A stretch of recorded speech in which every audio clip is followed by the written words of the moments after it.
Production of Detroit Black Journal is made possible in part by a grant from the men and women of Mishkan.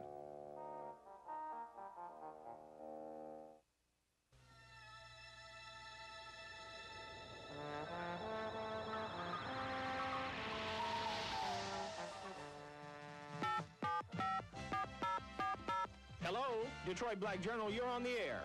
Hello, I'm a University of Detroit student. Hi, this is Susan. I heard what you just said, and I disagree. Well, My name is Bill Harris. I have a question to ask.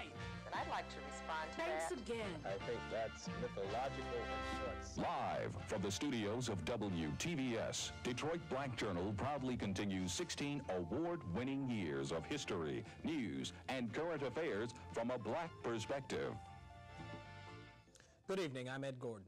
Tonight I'll look at psychological slavery, the belief that black America continues to be plagued by psychological scars left by years of enslavement. Joining us to discuss whether this is a myth or reality are Dr. Tyrone Tillery, professor of history, and Dr. Robert Newby, professor of sociology, both of Wayne State University. As always, we ask you to get involved. If you have any questions or comments, give us a call at 872-4040.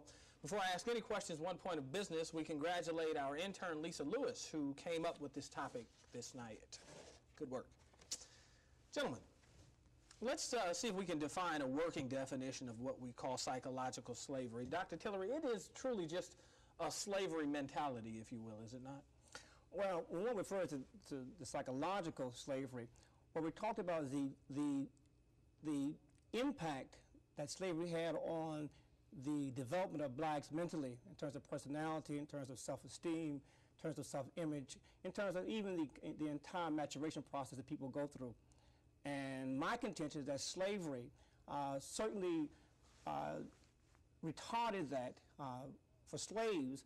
And when slavery ended, caste and Jim Crow and segregation and racial oppression continued many of the same aspects of slavery, that is, to create in black people a sense of inferiority. So there's a self-denial, a self-rejection that has gone on through generations. Can we cite some examples, perhaps, Dr. Newby, of what occurred in slavery that has continued to affect us today? Well, slavery really was a degraded position. I mean, it was a low-status position, and people were not given the regard that was really a part of their humanity.